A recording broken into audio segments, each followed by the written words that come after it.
Hello and welcome to Oxsports Unleashed. I'm Colin Ryde. I'm Patrick Locke, and Colin, Del Boy and Rodney this week. Sorry, Woodsy and KDog. Yeah, Woodsy and KDog aren't here, so we'll decide for yourself who's a plonker of those two, yeah? Yeah. Absolutely, yeah. So, okay. Popular demand, we've got a bit more Lock and Ride, haven't We have indeed, yeah. Coming up in a packed show this evening, we feature flat racing, part 2 of my chat with Mick Shallen, of football fame, a flat racing trainer now. And also, what have we got? Cricket as well, Patrick? Yeah, we catch up with Abby Norgrove, head of the new season, and there's also some friendly fixtures already starting now. It seems get earlier every year, doesn't it? But some highlights from James Coles later on as well. We'll also be featuring hockey on grass, or 3G at least, I suppose, and ice as well. Plus all the football results and a roundup and look ahead to this weekend's fixtures as well. But we start off with football and Oxford City, Patrick. Were you there? I was, yeah. It was Alfreton Town away, and obviously we've heard over the last few weeks about it's getting critical time for City, especially down at that end of the table. And went to Alfreton just a couple of points above the relegation zone, looking to get all 3 points away there. So we've got some highlights from that game coming up now. Then an interview with City captain on the day, Josh Ashby. Launched in towards the box. Jones is underneath it. He goes underneath it though himself. Bounces out on the edge of the area. It's like pinball in there. And City take the lead. Great finish. Fantastic goal. And it's the number 10, Zach McEachran, who has it. And after just under 10 minutes in this game, Oxford City take the lead. I think it's slightly deserved as well. They've just shaded through. Ball forward again into all the path of day. Goes down. Oh, and there's a chance here. Has that hit the hand? It has. I don't think it did, but the referee thinks he has. Again, it's completely accidental. He's going to go. And Oxford City are down to 10 men because Jalen Jones has been shown a second yellow card for a... Well, what can he do about that? What can he do? I'm not... Well, the referee seems to turn ball towards the back stick and headed back by Jacob Roddy. Parker, he's playing as a left back now. It is desperate stuff from Oxford City, but they're putting their bodies on the line. Crossing towards Day and in towards goal. It is a goal. Heartbreaking for Oxford City because it's the number 8 George Cantrill that has smashed the ball into the top corner. Tough game, mate, to be fair. It's absolutely mental. They shall it from anywhere, really. Long thrown and causes problems, and they're effective at it. And they got Biggin up front, who's really effective at it, a very good player at what he does, and causes problems. But I thought we defended very well until the 75th minute, where I think, in my opinion, the referees made a very poor decision. And first half, he absolutely fine. Second half was really poor. Seemed to crumble maybe under their fans and the pressure a little bit, and give absolutely everything to them, mate, to be honest. But yeah, tough game. Disappointing, take a point, move on. Yeah, so probably quite a useful point in the end, but City definitely disappointed not to go home with all 3.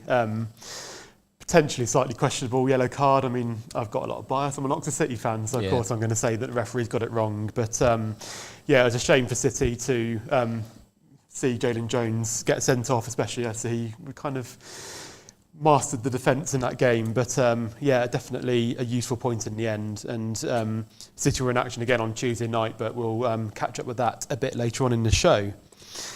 It's usually at this point where Darryl will say something mean about me and you, Colin, isn't it, when we look ahead to the rest of the weekend's action. We'll get our own back though, won't we? We'll get our own back. Beavis and Butthead aren't here. Yeah, Del Boy and Rodney. Yes. Which would go well because we've got some Fools and Horses later on, haven't we? So, I'll hand over to you, Colin, from a few days ago as we go to Lyon Ryde with the rest of the weekend's action. And time to welcome my 2 guests, Patrick Locke and Paul Lyon. But Paul Lyon first. No game for Whitley Town on Saturday, Paul. Rather strange circumstances. Can you explain what was going on?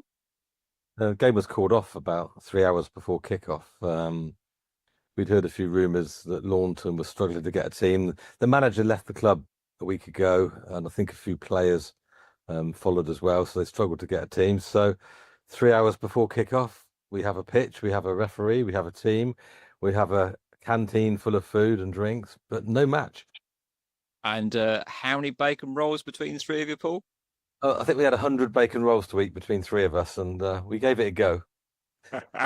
I suppose there are worse way to spend a Saturday afternoon. So what happens? They didn't turn up. You need the points. What happened, Paul?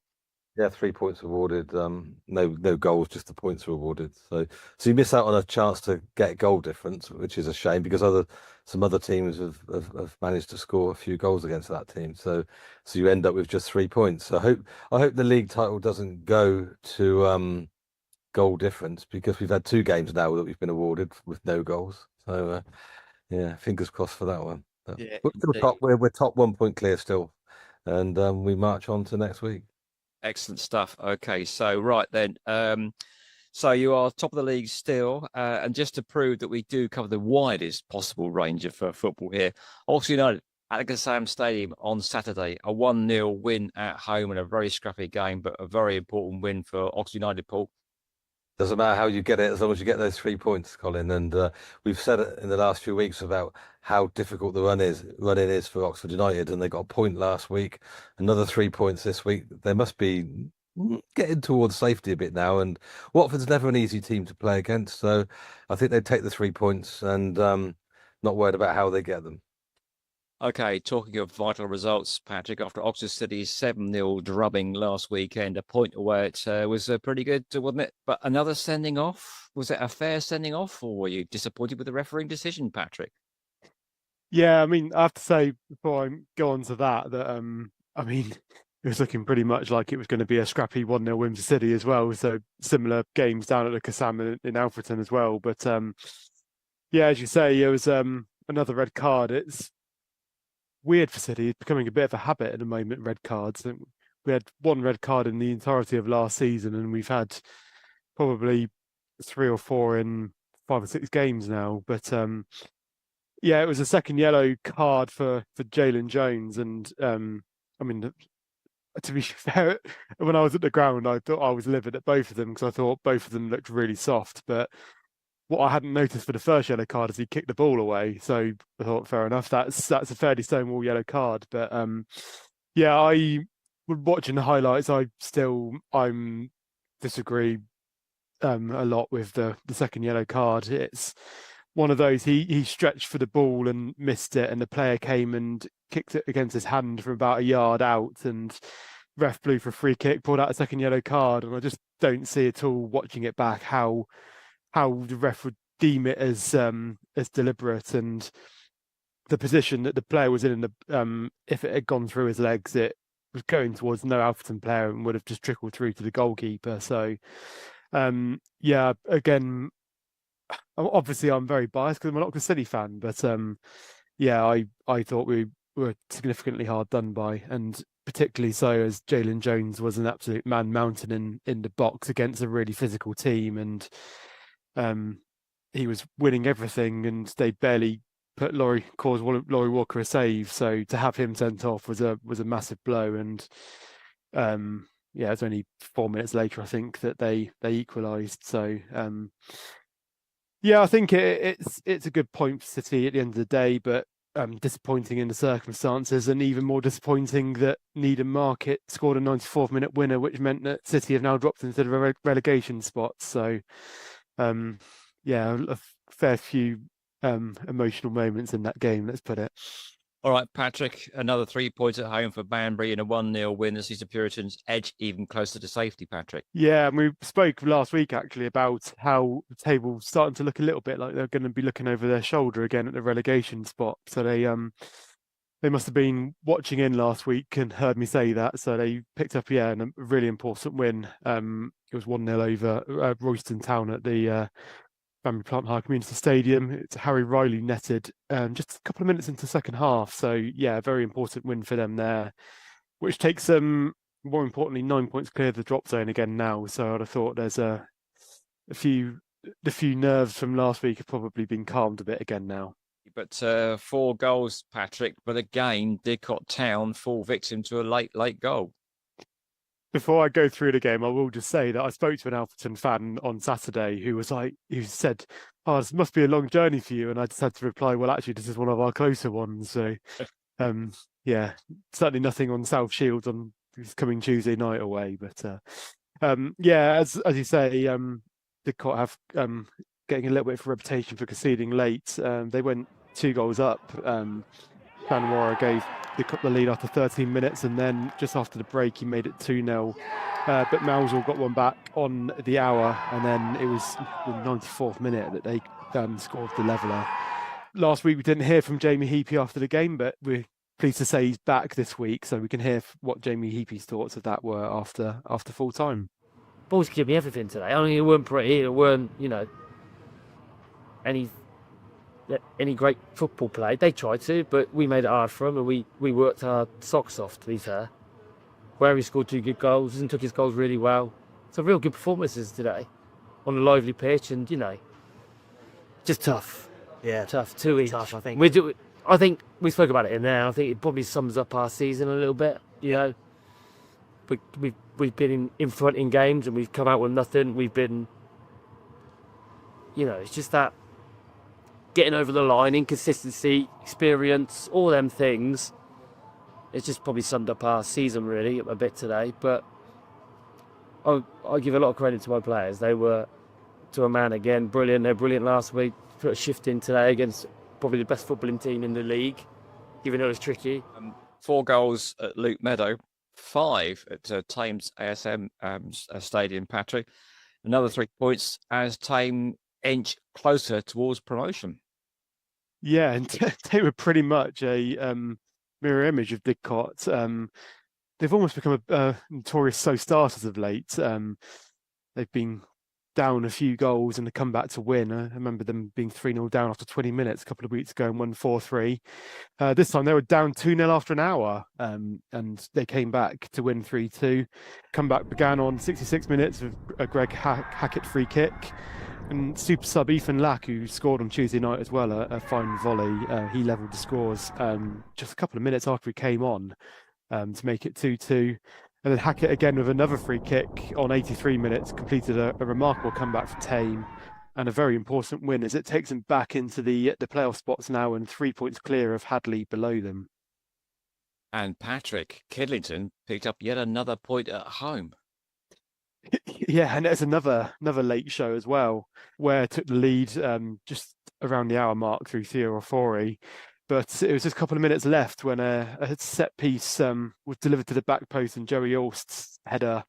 And it only just went over the line. It was one of those that you needed the linesman in the right place to flag, but it just crossed the line to level things up. So that's an important point, which actually takes them level with Norford, who are the team just outside the relegation zone. So who knows how big that point could be come the end of the season. Obviously, Kidlington appointed new manager Aidan Horton a couple of weeks ago, and we can hear his thoughts at full time. I think personally we did more than enough in the first half to create chances, but it's the final bit. It's that final bit of quality, crossing the box or getting shot off where you're set. It's just lacking that last little bit. I think majority of the first half, I'd say we were the better team, but we were on top. We got enough balls in behind them to cause them troubles, but just that last little bit, yeah. Look, the game seems to be going Kidlington's way, and then all of a sudden you concede. First of all, how frustrating is that? And should you have been at least 1-0 before that? Yeah, 100% it's frustrating. Like I said, we've another goal given away by us, just silly mistakes. So it's something that we've got to learn and grasp in that changing room quick. That we've got to just stop making mistakes, just do the basics right. As far as I've worked out, there was no game for North Lee. I think I've got that right. And even less hope for them, Patrick. Yeah, you're right. Yeah, no game for them. I think we said last week that I think unfortunately it's looking like their time in the Southern League's up, isn't it? We've said we had to get 5 or 6 wins in a row or something to get vaguely close to becoming safe. And when you've won once all season, it's very difficult, isn't it? And yeah, you'd never see a club in that sort of situation, do you? Oh, indeed. But Patrick, see if you can find some joy elsewhere throughout the leagues by going through the rest of Oxfordshire's results from last weekend, Patrick. Yeah, I mean, we've been reporting on some tough times for our step 5 sides as late, and unfortunately has continued again this week. Obviously, after their heroics in the Senior Cup on Tuesday night, Ardley United were beaten in the league on Saturday at home. They went 2-0 down to Broadfields, but Tyrion Njogu scored for Ardley in the second half, but there wasn't enough to get a late leveller in that game. Milton United, they were 2-0 up inside 6 minutes through Tom Moore, but Harefield obviously slow starters, but found their feet a bit later on in the game. They came back to win 3-2. So yeah, tough defeat for Milton there after getting 2-0 up very early on. And Easington Sports' tough start to 2025's continued. They lost 2-0 to St Neots Town in the United Counties Premier. A bit better news in the Hellenic Division 1, and Clanfield have been in fine form of late and have been scoring goals for fun. They won again, but not quite as convincingly as recent weeks. A little bit tighter. They went 1-0 up through Finn Baker after 40 minutes, just 5 minutes before half time. Bewdley did level in the second half, but George C. Cole, with 20 minutes left, scored again to make it 2-1. So yeah, again, another important win for them there, who are, as Clanfield are, flying up the table at the moment. Kidlington Reserves were the only other side to win in Hellenic Division 1 from Oxfordshire. They won 3-2 away at Chipping Sodbury. Jack Simpson, Adam Smith and Josh Youngman scored the goals for Kidlington there. But there were, however, 2 defeats. Carterton were beaten 2-0 at home to Droitwich, and Abingdon United have hit a rough patch of form at the wrong moment, really. After they were in a good league position, they lost 2-0 at Ludlow. And then there was just one game on Sunday. It was Oxford City women in action in the Chairman's Cup quarter-final, and they convincingly booked their place in a semi-final with a 7-0 win against Wimborne Town. It was a hat-trick for Emma Donoghue, headliner scoring, but Ellie White was not far behind with 2 goals of her own. Lucy White and Kitty Crouch were the other 2 scorers on the score sheet there. So yeah, big win for them, and through to the semi-finals of the Chairman's Cup they go. So that is what's happened this weekend, Colin. Thank you very much indeed. Now, Paul, back to you. Hopefully, as the week progresses, you'll have walked off all those bacon butties you had to stuff because of the game being called off last Saturday. Interesting times we live in that situation. But I suppose these part-time players could walk, can't they? I mean, there's not long-term contracts to this level. If you don't like the cut of someone's jib, you can change their sides quite easily, can't you, Paul?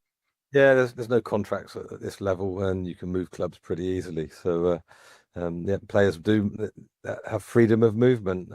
Our players have freedom of movement between clubs, and you see it a lot. There is a rule, though. I think it's because the cut-off mid-March is the cut-off for registering new players.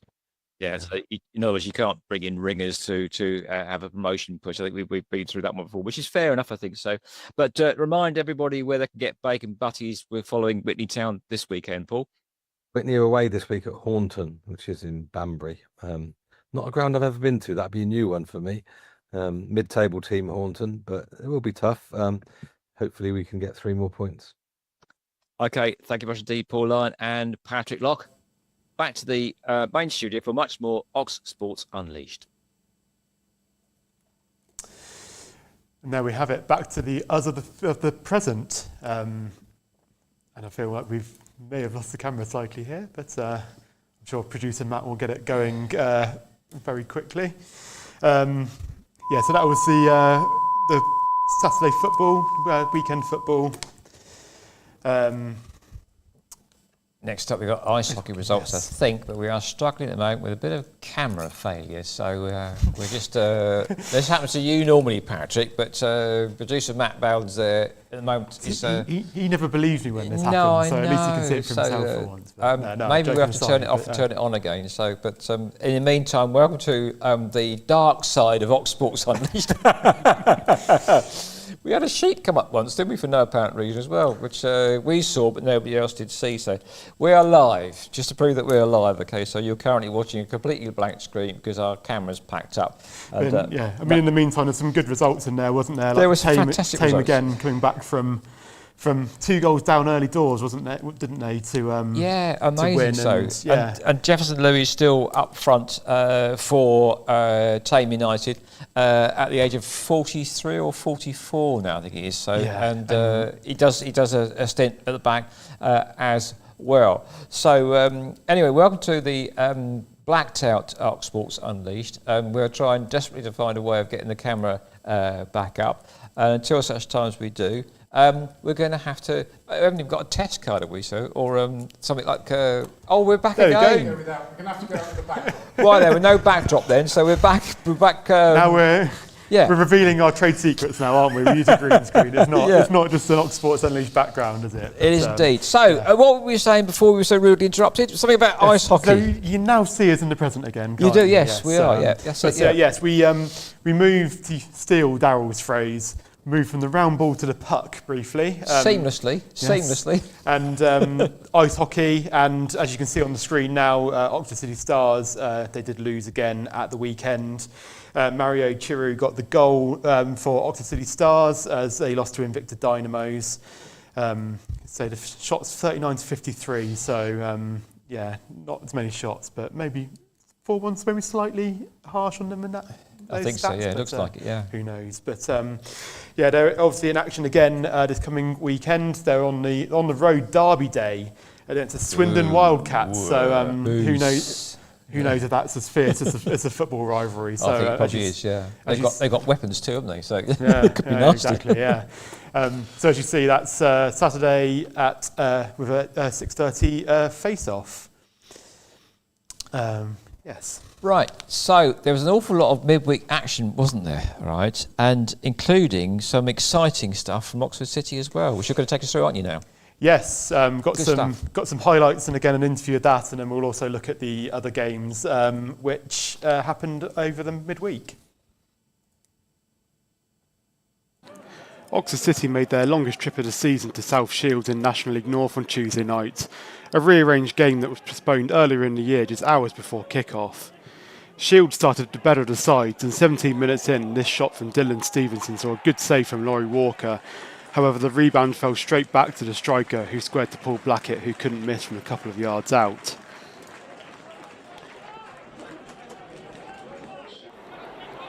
City stayed in the game for the remainder of the half, however, and came out strong after the break. Barely 60 seconds after the restart, Josh Parker pounced on a poor back pass and went past Tom Broadbent, who pulled Parker back, and as last man saw the referee brandish a straight red card for the South Shields defender. City have obviously had their fair share of bad luck with red cards in recent weeks. However, this afforded them a big chance to push on and get something from the game.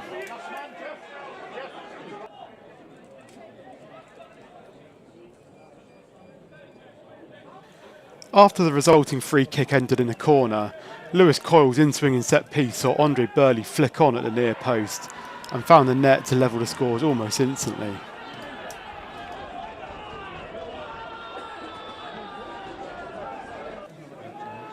After a tight battle for a lot of the remainder of the half, City were then gifted a golden opportunity with 5 minutes to play to steal all 3 points, as Zach McEachran was tripped in the box with the referee pointing to the spot for a City penalty.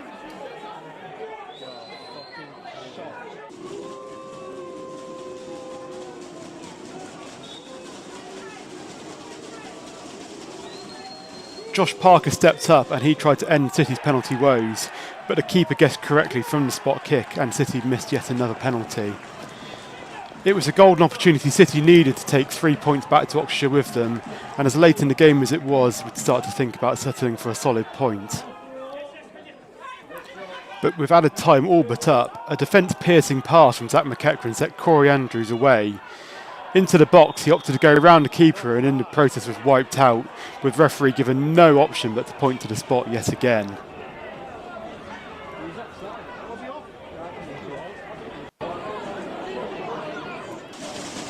This time it would be the other Josh who stepped up, with Ashby looking to score his second penalty of the season, and with aplomb sent the keeper the wrong way to send the away support into delirium, and then a vital 3 points for his side in their fight for survival at the wrong end of National League North. For first half, we looked passive on the back foot. It looked like we'd probably been on a coach. But we had to change something. We changed the shape first half, just to sort of weather things and make sure we went in at 1-0. Because we weren't great first half. We looked a bit disjointed in the units. Obviously, we've changed the team quite a bit. A few boys have gone away on international. We've got a few injuries, so we've had to tweak it a little bit and put a sort of a makeshift back line together. Second half, we addressed it. We needed to say some words in there and be a little bit more proactive and aggressive. And I thought second half we did that. We stepped onto people. We were a lot more proactive. First contact, second balls, going after them, not giving them too much respect, closing them down. And it pays off. Was very unlucky with a penalty with Josh Parker. I thought that was the goal to seal it. But we sort of make our own luck and we kept on going. Corey came on and was a handful. So I think we deserved that. First half we were off it, I'd say. I thought they were a better team. I thought they had a bit more control. But second half we stepped onto them and we limited them to not much, apart from a few counter-attacks. Elsewhere on Tuesday, and Milton spectacularly ended their lean streak with a 4-0 win over Raisborough Rangers. Sam Elkins, Seth Humphreys, Adam Smith and Chris Castle were the goals for Milton, in a game that saw 3 red cards as it finished 9 versus 10 at the end of the game. Hellenic Division 1 saw Wantage Town victorious once again as they hosted Stonehouse Town. Callum Crook gave them the lead before they sealed the result in the 90th minute as this goal from Owen Wheeler in stoppage time sealed the result for Wantage. In the other games, Clanfield had kept up their fine form of a 3-1 win over Kidlington Reserves. Reece King opened the scoring in the first half before Reuben Harry and George Seacole scored in the second half to seal the win. Abingdon's game ended in high controversy as they entered a match with just 8 players on the field, with 2 red cards and a sin bin in the second half. To rub salt further into the wounds, after the last red card and sin bin, Cheltenham scored the only goal of the game against the 8 men to see Abingdon to defeat. Finally, there was one supplementary Challenge Cup second round fixture with Castleton hosting Ardley United Reserves. This finished 0-0 after 90 minutes, but the away side progressed to the next round as they won on penalties. A full results roundup, the tables and fixtures will follow later on in the show as we head back to the studio for some more live Oxsports Unleashed. Yeah, so some good results in there for our teams, particularly Milton and obviously Oxford City as well. So moaning about a few decisions from Saturday and all of a sudden, get some good decisions our way on Tuesday night. So yeah, huge win for City there, which is, don't give it away to tables, but they've taken them out of the relegation zone again there. So yeah, good result for them, and there was a good result there for Milton as well after a few lean weeks. So a few results for our teams. Right, so we changed sports yet again. This time around we go to flat racing, and I caught up with my all-time sporting heroes. Mick Shannon had a fantastic career with England, Southampton and Norwich City, and then became a flat racing trainer based out at West Isley. A couple of weeks back we went out there courtesy of Darryl Woodsy, his mate Paul Humphreys, and I caught up with Mick Shannon. And this is part 2 of an interview. Go back to our previous episode to find out about part 1 with the one and only Mick Shannon. All I was going to say was that I took all the advice, got the vets there, they took the bloods, they froze the bloods. Why did you get a vet there? Tell me. Well, because tell me why you got a vet there. Well, I tell you what, because I didn't know what I was doing, so I thought I'd ask the experts. I can understand that. Yeah. But a lot of vets don't know what they're doing as well. Let me tell you that. Well, my experience was that we had one shot at getting a horse. Okay, in terms of what you buy horses for, I spent about 12 grand on it. Yeah. Plus then the saddles and everything else. So it's not an insignificant amount of cash for some. A lot of money to anyone, even today. Yeah, absolutely right. So, cut a long story short, the horse was put down for 6 months. Okay, it turned out he'd actually had a fall at a race there, and he had arthritic shoulders. Lovely sentiment, but lovely sort of carriage of the horse. Okay, right. So, but in certain positions, the horse would be in real pain, and then would just take off. And that's what we found out. We took it to Lambourne, okay, and the specialists were there. I was lucky because I got most of the money back because the people were Olympic para coaches, and you're the insurance company, right? Yeah. But I asked people, I thought it was a mug, right? And I went to people who are like yourself, doing real training for big horses, and they said, well, you can get it wrong. Most people, what I'm trying to say is, I think 95% of people in the world are basically true to their word, and they believe in what they do. But you're going to get 5% of the people want to rip everybody off. I don't know why, but that's been throughout my life, and I don't think it's likely to change. And you look at anyone, ask anyone, and there's this very small percentage that want to screw you, and they seem to find you. If you're vulnerable, they seem to find you. But what I'm trying to say is that don't make the whole world bad. And there's a lot of very good people out there, and I know there's an awful lot of very good people in horse racing. And that care about the horses, but not just about the horses, about the staff that get up at sort of all crazy hours in the morning and look after them. We got all that to think about, and everyone who lives off the industry. It's massive, and what I'm trying to say is that the bookmakers, and they just don't realise, the bookmakers are the ones who seem to get all the. They get a lot of stick as well, because I don't think they're totally honest with the levy and with the money that they take and what have you.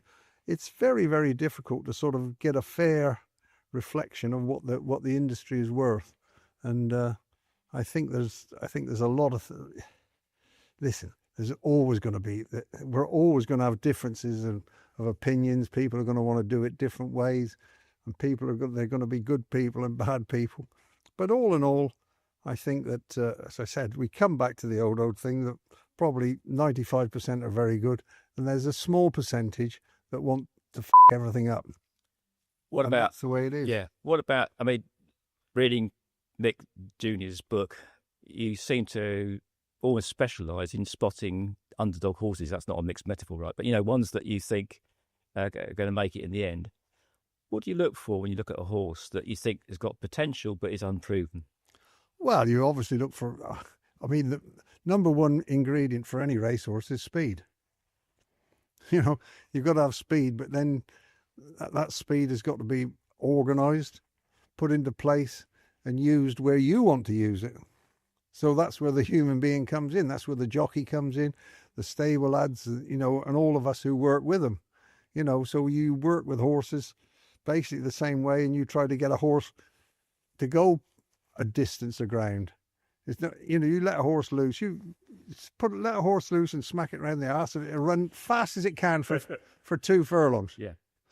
There's no 2 furlong races, I can tell you that. Yeah. But there are 5 furlong races, so you say, oh, I've got to try and control. They're animals that we use for our pleasure. But, we get an awful lot of fun out of them, and as I said, there's a lot of people make money out of them, and the majority of people have got their best interest in heart, So listen, it's a great sport to be in, and I've been very lucky to be in the horse racing world, and I was lucky to be in the football world. But when it all ends, I could say, well, I've been a very lucky lad. Mick Shannon, the man who's played for Southampton and Portsmouth and lived to tell the tale. Thanks, mate. Not many of us. Scummer. I know, I'm a scummer too. Cheers, mate. Okay. Yeah. Mick Shannon, and I am from Southampton. He's a Southampton player who actually went down to play for Portsmouth in one of his final clubs he played for when Alan Ball was the captain of Portsmouth down there. So as a favour, he went down to play for it, and he loved being called a scummer, which is what Portsmouth fans called Southampton fans. So you've forgiven him, though, for going to play for the other side? Yeah, I think so, yeah, in the end, yeah, they did. Yeah. You have to forgive Mick Shannon. So that was it. That was our trip out to West Arsley. Thank you very much indeed to Paul Humphreys for allowing us to go out there and have a look around his horses, and also to Jack Shannon Racing for letting us go out there for the day. Patrick Locke. Yes, so we moved back to hockey, but the other type, field hockey. And it's getting towards the end of the season, so we've got some celebrations here. You can see that Abingdon, they got promotion. The men's seconds there, we've got a 6-0 win to confirm the top 2 spot from Division 4. Third promotion in a row, as you see there, so congratulations to them. And the men's fours were also champions this season, as you see there. And then we've also got some success at Bicester Hockey Club, as their third team were Division 2 league champions as well. So congratulations to all of them, and hopefully can go well in the higher divisions next year. So it's getting to the time of year now, Colin, isn't it, where we're just starting to get cricket balls out, bats, everything, isn't it? Yeah. So, I'm down at Hampshire on Monday with young Wes Spearman, so it's a members' day there. It's starting to have some friendlies down to the Rose Bowl there.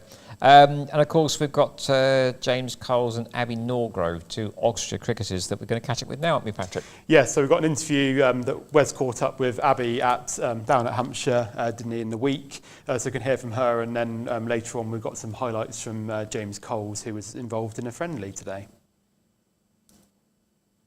Abby, season is just around the corner. How's the winter been so far, and how much are you looking forward to getting going in 2025? It's been great. I think we're just so close to the summer now that I think everyone just can't wait to get going and get outside. And you're a big part of the Under-19s World Cup in Malaysia. Must be a pretty cool experience to go over there. Yeah, it was a great exposure, I think, for everyone. Like, it's such a young team, but to get to the semi-final, I think not many people have said that they've been in a World Cup semi-final. So yeah, pretty cool experience. And obviously you led that squad out there as well. What was that like, and what were your reactions when you got that phone call to say, oh, you're going to be captain of England? Very unexpected, but I think, again, great opportunity. Just honoured to be able to wear those 3 lions and represent our country, really. And who was it that gave you that phone call? Chris Guest called me at uni, actually, and then I phoned my parents straight away. I was like, they couldn't believe it either. And yeah, as you say, semi-finalists, pretty proud of getting the team to that stage. Yeah, I think, again, just great exposure. Like, I think there was nerves around the team, especially like on that day, but I think, yeah, again, great exposure for the team. And obviously playing in Malaysia, a completely different sort of set of conditions that you used to. How did you found sort of training out there and playing out there? Yeah, very different to here, I have to say. A lot slower, lower wickets, but I think, yeah, again, just exposure to adapting to those new pitches, and yeah, it was great. Going into 2025, coming off the back of that experience, how does that sort of give you confidence and help stand you in good stead going into this year? Yeah, I think it's great to get outside early, and especially in January. So yeah, hopefully puts me a step forward for the season. But yeah, just can't wait to get going. And I suppose team's aims, I suppose, obviously in a way is to win all 3 trophies: the T20 Academy Cup, the Bass, and the One Day Cup. But you have sort of any sort of personal goals you set? Not could be runs, like, or just playing all the games, I suppose. I think, yeah, just get on the pitch, that'd be amazing. Hopefully score some runs for the team and, yeah, contribute to some wins, hopefully. And you mentioned it at uni, what are you studying there? Sports science at Pubs. All right. Pretty relevant, Yes. being a pro cricketer. How are you sort of finding sort of balancing that and obviously being a pro cricketer as well and training, 3 days a week at the moment? I think it's quite tough, I can't lie. Like, I think I've got into the swing of it a little bit. But, yeah, just trying to balance the friends, cricket with work life, I think. I've hopefully got the balance now, but yeah, it's just all about enjoying it all, really. And basically, as we say, the season's just under a month away. How much are you looking forward to getting out there playing, not just here at Utility Bowl, but across all the Tier 1 counties this year? Yeah, I can't wait to go and play, especially here. I think it's an absolute road here, so can't wait to play at all different grounds.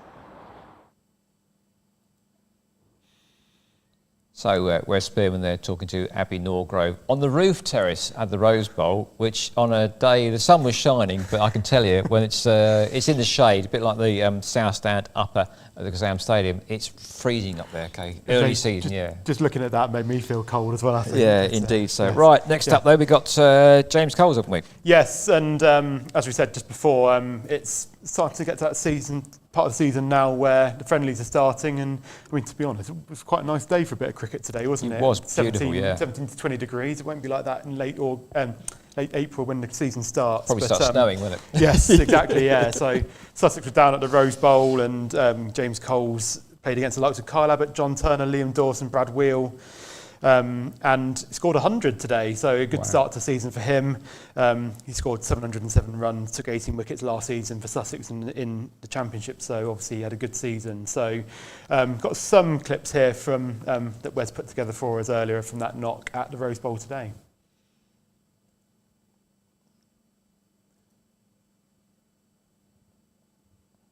God, good day for cricket.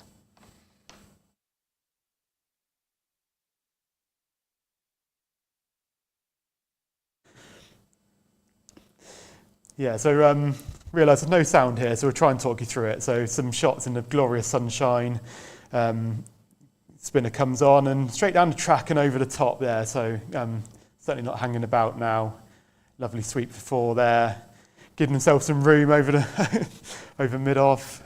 And yeah, all the shots today, isn't he? So yeah, certainly almost looks like he's getting ready for T20 rather than county championship. Well, I've seen him play for Sussex against Hampshire, I think in a one day. I've then seen him actually play a T20 game for Hampshire.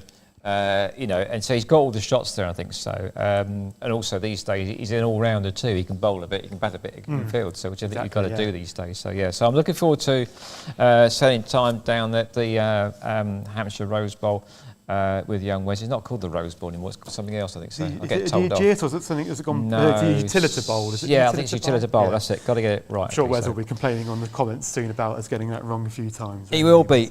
We have some good news though. We go from cricket to football again, and Sam Rose, the Oxford United women's football manager, he's got Manager of the Month. Congratulations there, and it's great to see. I mean, what's good about women's sport these days is it's becoming a bit blurred. It doesn't matter if it's women's or men's sport, it's just good sport. And I like the fact that you're getting more support now for the women's football game, and also the T20 this year. The women's game is on the same day as the men's game, so that's great. There's going to be good crowds coming to see that as well. So looking forward to that, and congratulations to Sam Rose there, getting his Manager of the Month. Right then. Is it results roundup time? Yes, so obviously we've heard a lot of the football from Saturday and midweek already, but here is the full results service for football, rugby and hockey coming up for you now.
There you go then, all of the results, and I think we got them all right this week. We got a few rugby ones wrong we did last week, didn't Sorry we? About that. So far more extensive and correct this week. So absolutely, that's good. Yeah.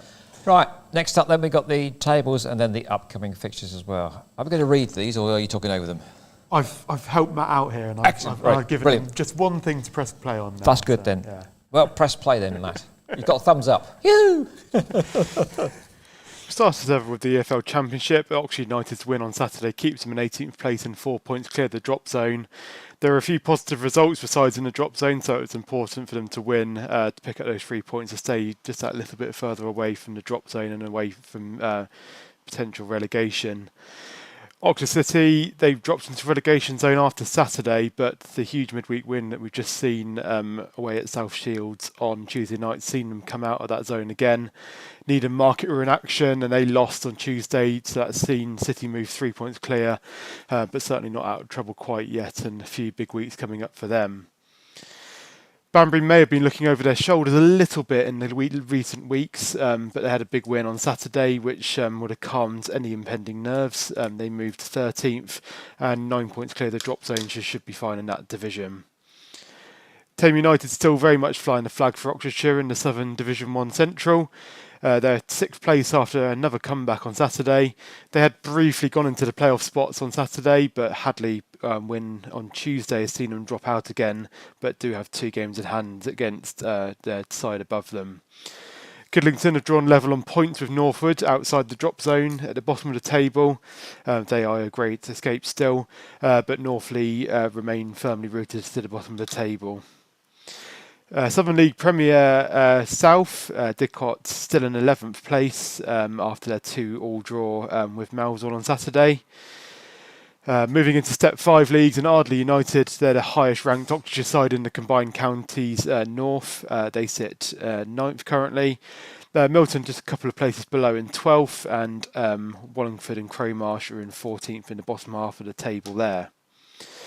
Easington Sports have dropped to 18th in the United Counties League. They're still looking for their first win of the new year. There's a couple of spots above the relegation places, so we'll need probably a few points to secure their status for next year. Wantage Town are chasing Droitwich Spa for the top spot in the Hellenic Division 1. Still got a few places to go, but they're second comfortably on 61 points. While Clanfield have climbed into the playoff spots on 51 points now after they've been in really good form in recent weeks. Abingdon have dropped a few positions after a lean few weeks. They sit 7th, just out of the playoff spots. And in the bottom half of the table, Kidlington Reserves are 12th and Carterton are bottom at the moment on 17 points. Oxford United women, they didn't have a league game on Sunday, but they've dropped to 5th in the Women's National League South after their match this weekend. Abingdon United again didn't have a game. They're 1 place above the relegation spots against Portishead Town at a point below them. And Oxford City remain 3rd in the Southern Region Women's Football League. They were in action, but not in the league action. So that is how the tables look after the week gone. Coming up this weekend, and Oxford City hosts Warrington Town in non-league day at the M Group Stadium, 3 o'clock kickoff. Banbury away at Brongrove Sporting at the Victoria Ground in Southern League Premier Central. And in Southern League Division 1 South, Didcot Town are away at Bishop's Cleeve at Kate Lane. Southern League Division 1 Central, Aylesbury host Kidlington at Chesham's Meadow Ground. Northley, they head to Hertford at Hartingford Bury Park. Stotfold host Tame United at the JSJ Stadium, New Roker Park. In the United Counties Premier, March Town hosts Easington Sports at the Ger Sports Ground. While in the combined counties north, Ardley hosts British Airways at the Ardley Playing Fields. The other 2 games in that league, Milton away at Edgebury and Kingsbury at Silver Jubilee Park, while Wallingford and Crowmarsh host Burnham at the Wallingford Sports Park. Hellenic Division 1, Abingdon United host Bewdley Town at the North Court. Kidlington Reserves host Droitwich Spa at Yarnton Road, while Ludlow Town host Clanfield at the SBS Stadium. And the other 2 games, Wellington versus Casterton at the Wellington Playing Fields, and Wantage versus Homer Green Development at Alfredton Park. And on Sunday, Women's National League South, Oxford United host Watford at the M Group Stadium, 2 p.m. kickoff. And in the Division 1 South West, Abingdon United host Worthing at the North Court, again a 2 o'clock kickoff. So, thank you very much indeed, Patrick Locke, for that comprehensive review of the tables and a look ahead to the fixtures coming up this week. So, last week then, Whitney Town didn't have a game, and as a result of that, Paul Lyon and the rest of the Whitney Town crew had to get rid of about 140 bacon baps at very short notice. Should have said I'd have gone down and helped. Yeah, I think there's a few people that have helped them out at all. So, let's hope they get a game this week. You've also got something interesting happened at Oxford City this week too.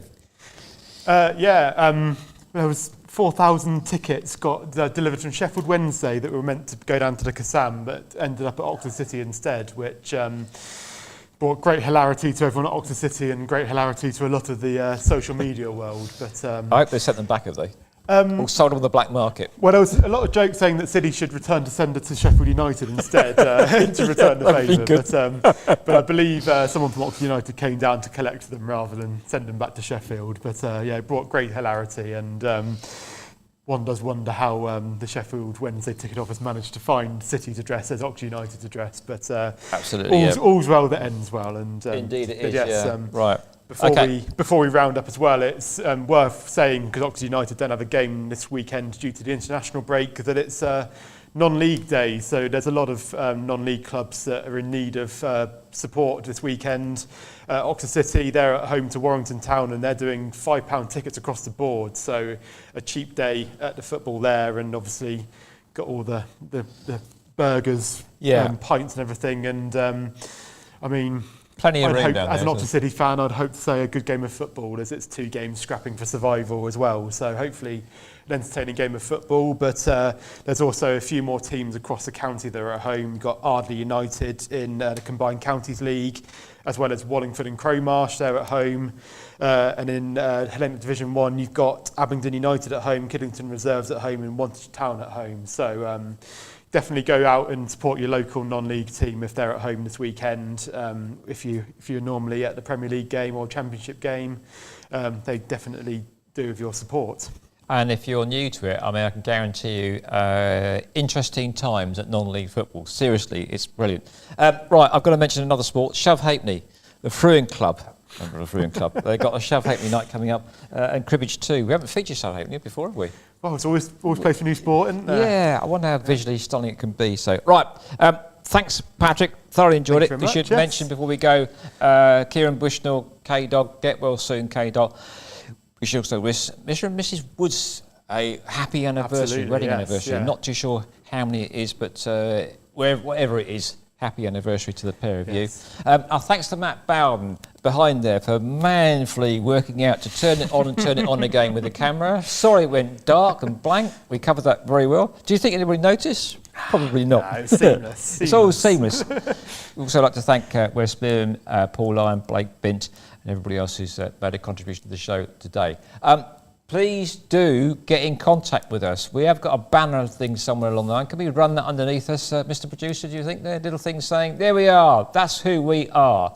Anything live, just send us some things. Anything funny, goals, whatever you want to send to us, please. We're guaranteed to give you a mention. We are here to provide the very most comprehensive that you can get of grassroots football here.